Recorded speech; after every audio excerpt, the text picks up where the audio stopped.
Tervist! Minu nimi on Andrei Veskimeester ja olen Parcel Locker Centralist ja täna on minuga Eesti E-kaubandusliidu juht Tõnu Väät. Tere, Tõnu! Sul oli hiljuti 5. aastapäev sellel ametikohal, nii et sa oled 5 aastat e-kaubandust lähedalt jälginud ja näinud, et kuidas sulle tundub, kuidas e-kaubandus selle ajaga muutunud on? Praegu meenus, 5 aastat pole meenunud. Esimesel päeval 5 aastat tagasi ühest logistikaettevõttest tahtsin suure entusiasmiga kirjutama hakata. Ennem seda 20 aastat meedias töötanud, siis minu kõige suurem šokk oli see, et öeldi, et ära meist kirjuta, et meil on liiga palju kliente ja läheb liiga hästi ja me ei taha üldse pildis olla. Et nagu vastupidi harjunud, et e-kaubandus on kasvanud iga aasta, olenevalt aastast selline, ütleme 18–25%. Et vahepeal tuli niisugune huvitav Covidi aasta, et see jättis selgelt selline 3-4 aastat arenguhüppes vahele, et vahepeal tõesti niisugused hästi sellised põnevad ja segased ajad, et kui järsku pandi kaubanduskeskused ka üldse kinni, eks ju, et siis tekkis üleöö see, et oli hästi kiiresti tuhandetel äridel vaja e-poodi, et see toob alati kaasa ka selle muidugi, et tekib hästi palju pakkujaid, et kes võib-olla on siuksed, et eile veel ei teadnud isegi e-kaubanduses midagi ja järgmine päev pakkusid teenust, et ka logistiliselt tekkis ju väga palju probleeme, et kaupa ei saanud kätte ja tarneaegade pikendamised ja kõike muud, et selline parajalt hull aeg oli. Et nii ta kuidagi võib kokku võtta võib-olla. Aga samas ikkagi e-kaubandusele ta kui sellisele ikkagi mõjus ju hästi, sest et tuli väga palju uusi kliente, kes ennem võib-olla ei olnud proovinud, aga nende lockdownide tõttu siis asusid ise ka e-kaubandust otsima, et... Jaa, ma kohe ütlen täpselt, palju e-poode oli 5 aastat tagasi ja kui palju on praegu. Üks hetk kohe ma ütlen selle nüüd täpselt numbri. 3870 oli pandeemia alguses ja hetkel on vähemalt, ma natukene spekuleerin, sest meie arvutus oli nüüd 4 kuud tagasi, et 4 kuuga on veel juurde tulnud, aga umbes 7800. Nii et tegelikult nagu 2-kordseks läinud. Ka e-kaubanduse käibed ja kasvud, me monitoorime ise pakiautomaatide mahtu, et pakiautomaatide maht on samamoodi kasvanud või e-kaubanduses sa ei saa osta ju põhimõtteliselt saada, aga tehingut ei saa teha sularahas, et igast sendist jääb ka märk maha. Siin muidugi on jälle definitsioon see, et mida e-kaubandus sisse panna, aga näiteks eelmine aasta kasvas e-kaubandus Eestis 50%, 3,5 miljardi euroni, et see tegelikult on juba 25% kogu jaekaubandusest, et see on juba päris selline arvestatav maht ja 12 miljonit pakki eestlased ainuüksi tellivad pakiautomaatidesse, et see on päris selline muljetavaldav. Ja tegelikult ka e-poodide arv, et kui enne pandeemiat oli alla 4000 e-poe ja praegu on peaaegu 8000, et tegelikult näitab, et on poole võrra kasvanud. Siin on muidugi ka see, et siin sees on ka, me monitooringus oleme vaadanud seda, et see e-pood vähemalt 6-1 tehing toimukski, sest e-pood võib olla ka hobusadulaid müüv hobipood, kes müüb 2 sadulat aastas, eks ju, aga siin on muidugi ka selliseid passiivseid sees, et sealt võiks, ma arvan, et võib öelda, et Eestis on umbes 2-3 tuhat sinna vahele jääv selline, tõsised e-poed, kes ikka iga päev äri ajavad e-kanalites, et see on täitsa arvestatav. Jaa, see on näha, et e-poode on juurde tulnud, aga kui me nüüd vaatame seda ostmise protsessi ja ostmist, siis seal on, seda võib nagu jagada nagu 2, et üks on see, et kuidas sa selle kaubani jõuad ja siis ära maksad ja teine on see, et kuidas see sulle nagu koju tuuakse või kuidas sa selle kätte saad siis, et kuidas sulle tundub, sa oled mitu korda maininud pakiautomaati, et kuidas sulle tundub inimeste tarbijate eelistus kättesaamisviisidega on, et kas pakiautomaat endiselt kasvab või on inimesed soovivad rohkem kojukannet, kuidas need trendid sulle paistavad? Ta on selline huvitav, et kui ma jälgin ka ülemaailmseid trende, siis tegelikult selline kontaktivaba kättetoimetamine areneb küll, et kas või samad, mida Cleverongi arendab, et need isesõitvad autod ja need väiksed pakirobotid, mis tänaval liiguvad, kõik see pool. Ja vahepeal oli paar aastat tagasi olid Aasia suuremad kaupmehed täitsa kindlad, et varsti hakkavad droonid koju lennutama, et USA-s vist üks osariik sai lennuloa, aga see on ka ära vajunud. Et noh, tegelikult see traditsiooniline pakiautomaat ei kao ikkagi kuskile. Et pigem ma näen praegu, et seal tuleb isegi juurde. Eestis on väga hea seis ja Eesti on iseenesest, kui võtta rahvastiku arv ja pakiautomaatide arv, et kui nüüd Venipakk, nagu ta lubab, panevad ka 100 automaati aasta lõpuks, et tegelikult meil on juba 1000 automaati, eks ju, täis Eestis, et kui võtta rahva arv, et see on nagu päris hästi. Eile kuulsin, et Leedu Post, kes plaanivad ka tulla pakiautomaatidega Eestisse, et oli nende juhid imestanud, et kas Eestis on tõesti isegi gaasipallooni võimalik pakiautomaadist kätte saada. Et no meie jaoks on tegelikult täiesti tavaline see, eks ju, et sa võid isegi grillile gaasipallooni pakiautomaadist võtta või teenindusse minnes autovõtmed sinna jätta. Et noh, see tegelikult nagu ikkagi laieneb päris palju ka muudesse äridesse, et mitte ainult see, et sa saad sinna pakki tellida. Aga ilmselt selliseid väikseid pakiautomaate me näeme veel lähiajal tekkimas, et kas kortermajade ette või siis muud sellist poolt, et iseenesest on veel ka ruumi, et meil on kindlasti veel väiksemaid maapiirkondasid, kuhu veel pakiautomaate saab panna, et võib-olla ka Tallinnas mõni nurk veel, kus ei ole. Aga eestlane on küll jah, et eestlase kaks eripära on see, et 70% kättetoimetamisviisist helistatakse pakiautomaati ja teine asi on pangalink, et seal on muidugi ajalooliselt tagasi kunagi Swedbank, kes hakkas seda lihtsalt propageerima, et võib-olla aga sellest ajast, aga tegelikult ka makseviisidel on ikkagi 2/3 helistab pangalinki. Et muidugi on ka seal natukene osa, ma arvan, miks helistatakse pakiautomaati, ma isegi samamoodi. Et üks asi on, et lihtsam on ära tuua, kas või lähed õhtul tööd koju, sa saad ikka sealt läbi minna. Teine asi on meil natukene ka see kullersüsteem, mis kõige paremini võib-olla ei ole just seetõttu, et see kuller helistab pahatihti sulle siis, kui sa ei saa vastu võtta, kas või koosolekul tagasi sa ju helistada ei saa sinna, sest vastu ei võeta. Ja kui sulle see aeg ei sobi või sa vastu ei võta, siis helistatakse sulle järgmine päev uuesti alles, eks ju. Sa kaotad tegelikult ainult terve päeva sellega, et see kullersüsteem ei ole seetõttu kõige võib-olla toetavam. Et miks helistatakse ka pakiautomaati, Ja, üks teema veel. Amazon on hiljuti hakanud Ameerikas väga palju investeerima just kiiresse tarnesse ehk sama päev või järgmise päeva tarne, et kuidas selles osas tundub, et eestlaste eelistused on, et kas selline kiire kättesaamine on väga oluline, kas seda nagu tahetakse või ollakse nõus ka paar päeva nädal ootama, et paki kätte saada? Meil on võib-olla natukene Eestis see probleem, et meil on selliseid suuri veebikaubamajasid, kes lubavad tarneks, ilmselt ka seetõttu, et klient ostaks näiteks, et kirjutatakse, et 3-5 tööpäeva jooksul saad kauba kätte. Kui sa nüüd selle kauba ära tellid, siis tema tellib omakorda selle ju kuskilt edasimüüjalt ja väga tihti seda kaupa ei ole ja tegelikult võib-olla läheb 10-20 päeva. Ja sealt tekib see võib-olla see nii-öelda see pahameel sellele kliendile, et miks ma ei saa õigel ajal kaupa kätte. Tegelikult, kui sa näiteks kas või diivani ostad ja sulle kohe lubatakse, et ei lähe mitte sul 3-5 tööpäeva, vaid 21 päeva on tarneaeg ja kui sa kohe sellega lepid, see võib olla täitsa okei. Et mis puudutab, pigem on küsimus just selles, et ole aus lihtsalt tarneajas, aga mis puudutab seda Amazoni, siis see on muidugi vinge, et ma eelmine aasta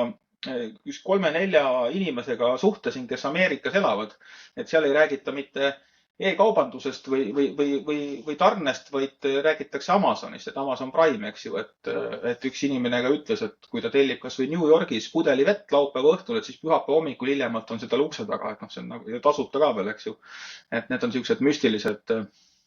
müstilised teenused, et Amazon on muidugi väga vinge ja ongi näiteks sa võid tellida endale Washingtonis või New Yorgis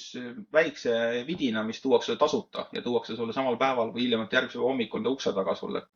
et see on nagu kõva teenus, aga muidugi seal on ka see, et kui vaadata Amazoni taha, ta pakub seda läbi Prime'i ja seal on kuumaks, eks, ja selle käigus pakutakse sulle igasuguseid muid, isegi filme veel, mida kodus vaadata, et see on nagu sihuke vinge teenus, et või kas või need Amazon Freshi iseteeninduspoed, mida ma olen ka käinud vaatamas, et mis on ka hästi ägedad muidugi, et noh, õnneks on jällegi siin meie väiksus, et Amazon väga Eestisse ei kipu, vähemalt mitte lähiajal, et eBay samamoodi, et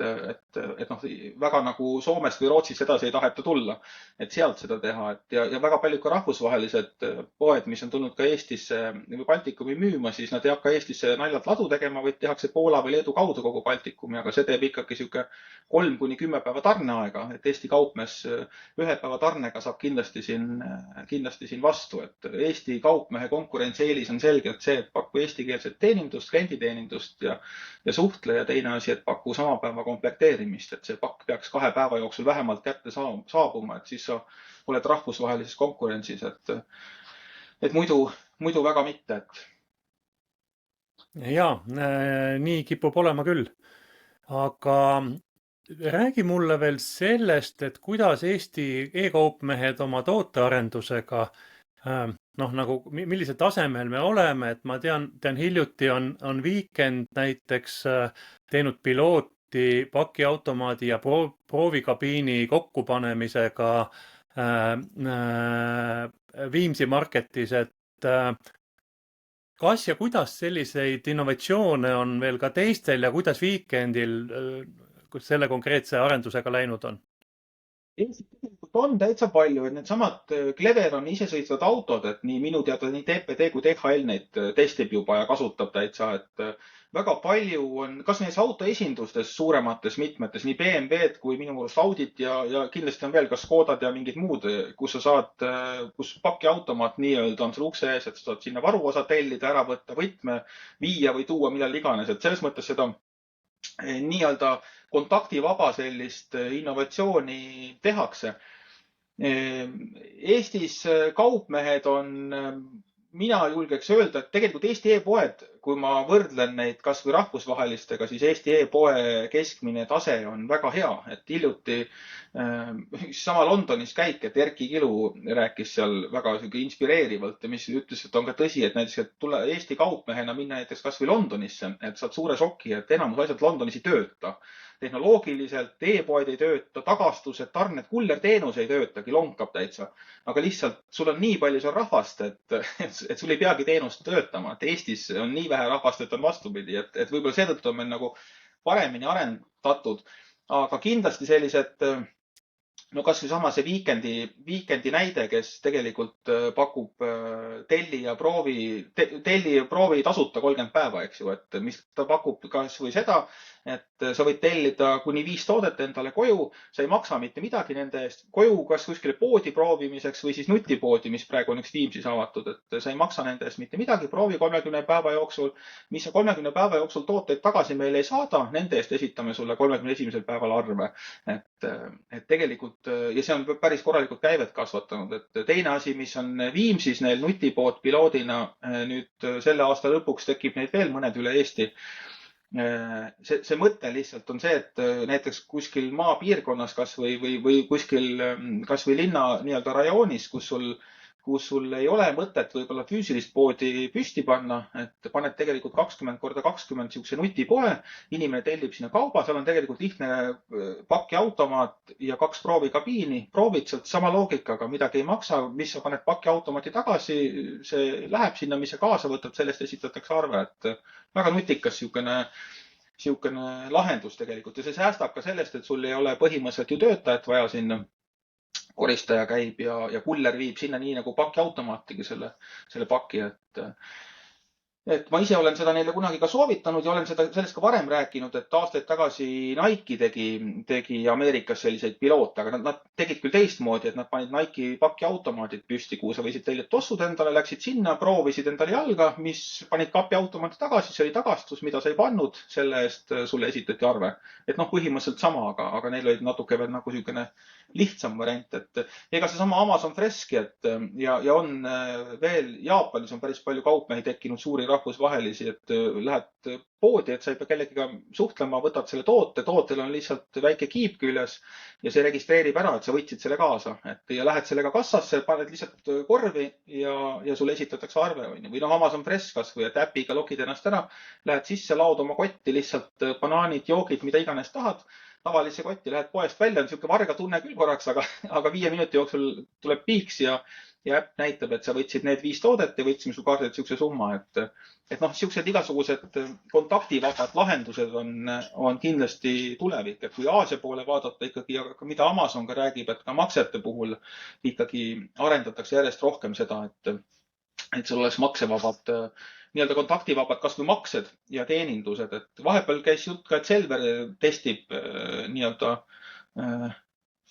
ostukärusid, mis on sul ka ostukorv, eks ju, et see on teine siuke põnev asi, et mis tegelikult tehnoloogiliselt ei olegi väga siukene keerukas, et lihtsalt küsimus on, et palju see maksab, et ju samamoodi sa võtad riiulist toote, paned ostukärusse ja ostukäru fikseerib ära, mis sa sinna panid ja tegelikult seotakse sinu kontoga ja põhimõtteliselt on sul ostukäru nagu kassa, eks, et ma arvan, et see on siukene 4-5 aasta teema, kui siukseid nutikaid lahendusi järjest rohkem tekib ka Eestisse. Ma olen sinuga nagu väga nõus ja ma ise olen ka väga selline hõõrdumisvaba nii-öelda kaubanduse fänn. Samas ma vaatan tihti imestusega, et kas või Selveris iseteeninduskassades ei ole inimesi ja inimesed seisavad kassa järjekorras, et ütleme niimoodi, et vaatamata sellele, et võimalused on loodud, on siiski väga-väga palju inimesi, kes tahavad seda asja nagu vanamoodi teha ja selle tõttu ilmselt jääb ka leib alles tavalistele kauplustele. Ja seda küll jah, et ega ja noh, minult küsitakse absoluutselt iga päev, et kas nüüd e-kaubandus tähendab, noh, et kas nüüd 10 aasta pärast tavalisi poode enam ei olegi, eks ju, et noh, samamoodi kui kunagi tuli raadio, et arvati, et nüüd teater sureb välja või kui tuli televisioon, et nüüd raadio sureb välja, et noh, tegelikult leiab oma nissi ja ega see kaup on ju ikka sama, et see on üks nii-öelda kauplemise viis lihtsalt, et kindlasti ei kao tavakauplus kuskile ja kindlasti ei kao ka tavaline kassapidaja kuskile, et on ikkagi hulk inimesi, kes ei tee endale äppi või kontot ja läheb lihtsalt kuskile poodi ostma, eks ju, või satub võib-olla esimest korda Selverisse üle aja on ju, et eks see pool ka, aga pigem liigub see ikkagi seal suunas, et järjest rohkem on selliseid iseteeninduskassasid ja noh, ma ikkagi arvan, et see võib ka olla, et mõne aja pärast ikkagi ei saagi muud moodi kui iseteeninduskassas maksta, et või siis see on lihtsalt niisugune kontaktivaba kaardimakse, kui sul teenindajat ei ole. Ja, et 5 aastat oled sa konkreetselt sellega nagu tegelenud, aga kui sa nüüd vaatad 5 aastat ette, et millised unistused sul on või mida sa loodad, milline see maastik oleks 5 aasta pärast?